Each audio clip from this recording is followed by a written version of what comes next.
नमस्कार मंडळी, आपलं स्वागत आहे माझ्या चॅनलवरती. आज आपण बनवणार आहोत महाराष्ट्राची शान पुणे, कोल्हापूर, नाशिक ज्यावरून म्हणतात ती मिसळ पाव.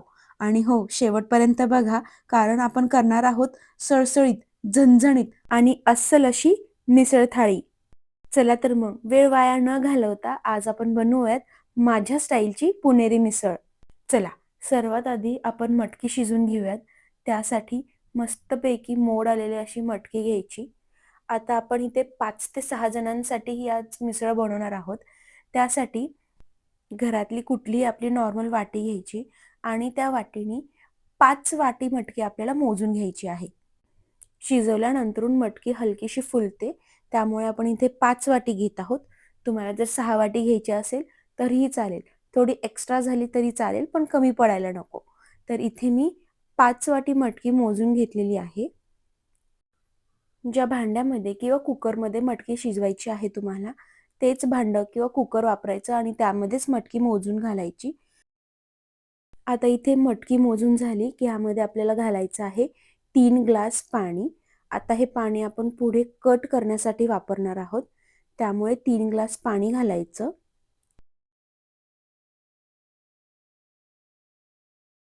पाणी घालून झालं की ह्यामध्ये घालायचं चवीपुरतं मीठ, पाव टीस्पून हिंग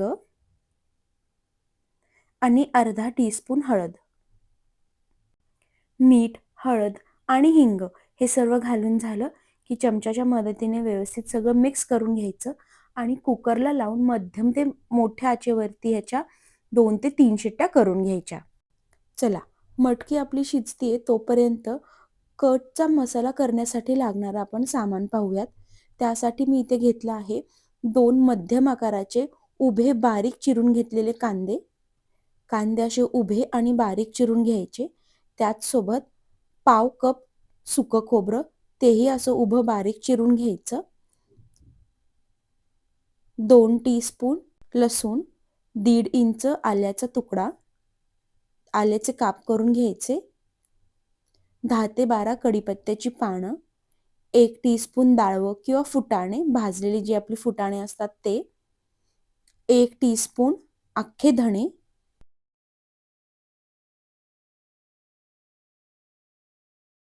आणि मूठभर कोथिंबीर. एवढंच सामान लागणार आहे आपल्याला मसाला बनवण्यासाठी. तर सर्वात आधी कढईमध्ये 3 ते 4 टेबलस्पून तेल गरम करायचं. तेल गरम झालं की यामध्ये घालायचं आहे बारीक उभा चिरलेला कांदा, आलं आणि लसूण. बरं, तुम्हाला माहीत आहे का, उसळपासूनच तयार झालेली आहे मिसळ. उसळसोबत आपण तयार केला कट आणि त्याच्यासोबत सर्व्ह केलं फरसाण आणि पाव आणि अशी तयार झाली मिसळ. चला, कढईमध्ये कांदा, आलं आणि लसूण हे सगळं घालून झालं की मध्यम आचेवरती कांदा छान लाल भाजेपर्यंत आपल्याला हे परतून घ्यायचं आहे. हे पहा, एक 7 ते 8 मिनिटं झाली की कांदा आपला व्यवस्थित लाल असा परतून झालेला आहे. आता ह्यामध्ये घालायचं आहे 1 टेबलस्पून अख्खे धणे आणि पाव कप सुकं खोबरं. आता धणे आणि खोबरं सुद्धा छान लाल रंग येईपर्यंत आपल्याला भाजून घ्यायचं आहे. कांदा इथे सुरुवातीच्या स्टेजला फार लाल असा काळा खरपूस होऊन द्यायचा नाही. कांदा 80% झाला की मग त्यामध्ये खोबरं आणि धणे घालायचं. म्हणजे धणे आणि खोबरं घातल्यानंतरून तेही व्यवस्थित भाजलं जातं आणि कांदाही आपला करपत नाही. आता इथे धणे आणि खोबरं व्यवस्थित भाजून झाल्यानंतर घालायचं आहे कढीपत्ता आणि डाळवं किंवा फुटाणे. आता मला कढीपत्ता तडक्याला घालण्यापेक्षा मसाल्यामध्ये बारीक वाटून घातलेला आवडतो. जर तुम्हाला कढीपत्ता तडक्यामध्ये घालायचा असेल तर इथे मसाल्यांमध्ये घालायचं नाही. हे पहा, सर्व जिन्नस आपले मस्तपैकी खमंग भाजून झालेले आहेत. तुम्ही पाहू शकता कांदा, खोबरं, डाळवं, धणं, आलं आणि लसूण हे व्यवस्थित आपलं परतून झालेलं आहे. हे पहा, तुम्हाला खोबरं दाखवते. खोबरंही अगदी व्यवस्थित आपलं असं परतून झालेलं आहे. अशा प्रकारे आपल्याला मध्यम आचेवरती किंवा मंद आचेवरती सगळे जिन्नस भाजून घ्यायचे आहेत. आता गॅस बंद करायचा आणि ह्यामध्ये घालायची आहे कोथिंबीर. कोथिंबीर घातल्यानंतर हे हलकंसं मिक्स करून घ्यायचं. हे सगळं गरम आहे आणि कोथिंबीर हलकी असते, त्यामुळे गॅस बंद करून कोथिंबीर घालायची आणि आता हे थंड करायला ठेवायचं. चला, कटला लागणारा मसाला इथे तयार झालेला आहे. तो थंडही झालेला आहे. आता मिक्सरच्या छोट्या भांड्यामध्ये घालून हा सर्व मसाला आपल्याला बारीक वाटून घ्यायचा आहे. पाण्याचा शक्यतो वापर करायचा नाही. तुम्हाला जर वाटलं की हे व्यवस्थित बारीक होत नसेल तर थोडंसं पाणी घातलं तरीही चालेल. मसाला वाटून होतोय तोपर्यंत तुम्हाला एक फन फॅक्ट सांगू का? मिसळची सुरुवात पुण्यात नाही, कोल्हापूरमध्ये झालं असं अनेकांचं मत आहे. पण नाशिककर म्हणतात, अगं आमची तर मिसळ प्रसिद्ध आहे. पुणे म्हणतं, SP, वैद्य, कट्टाकीर, लेजंड्स आहोत आम्ही. तर तुम्हाला कुठली मिसळ बेस्ट वाटते हे कमेंट सेक्शनमध्ये लिहून सांगा आणि कमेंटमध्ये तुमचं नाव आणि शहर असं दोन्ही लिहा, म्हणजे मला कळेल कोणती मिसळ बेस्ट वाटते तुम्हाला. हे बघा, मसाला असा बारीक वाटून घ्यायचा आहे. पाण्याचा मी वापर केलेला नाहीये, तरी एकदम मस्त झालेला आहे मसाला. आता इथे आपली मटकीही शिजवून झालेली आहे.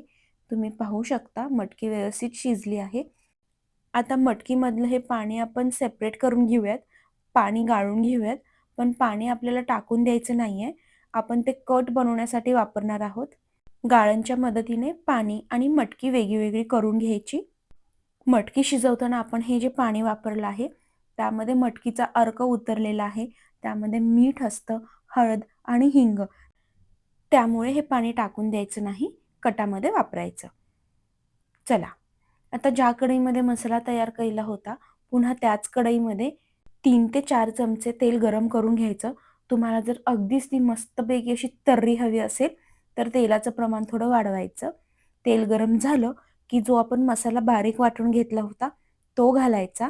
त्याचबरोबर 1 टेबलस्पून काळं तिखट वापरायचं साठवणीतलं आणि 2 टीस्पून कांदा लसूण मसाला आणि छान लालसर रंग येण्यासाठी 1 टेबलस्पून काश्मीरी लाल तिखट.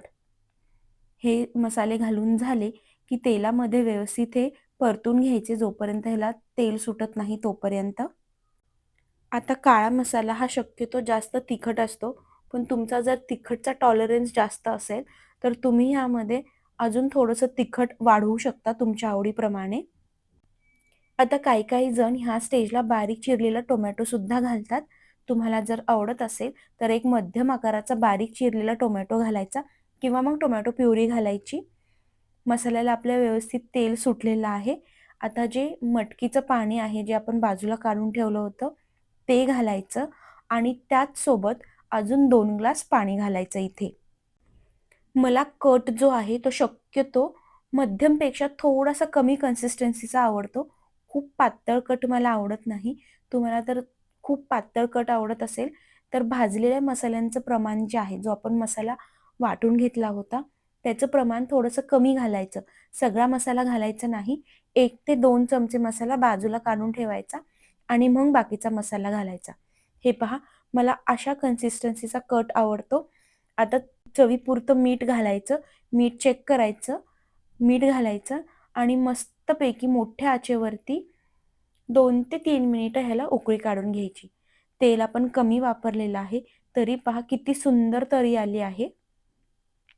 आता मस्तपैकी वरून कोथिंबीर भुरभुरायची आणि हे असंच 2 ते 3 मिनिटं उकळून द्यायचं. आता मला सांगा, तुम्हाला कोल्हापुरी कट जास्त आवडतो की नाशिक स्टाईल? म्हणायला मिसळ एकच आहे, पण जागा बदलली की टेस्टही बदलते.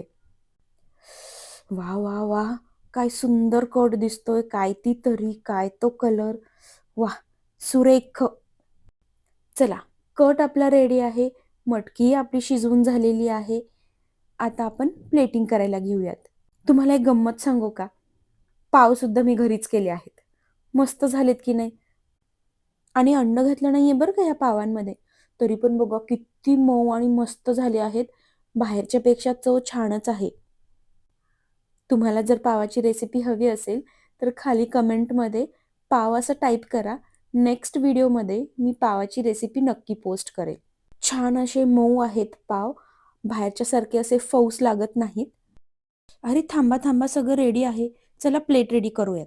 आता प्लेटमध्ये ठेवायचं आहे फरसाण, पाव, मस्तपैकी गरमागरम कट, मटकीची उसळ, दही आणि अर्थातच कांदा आणि लिंबू.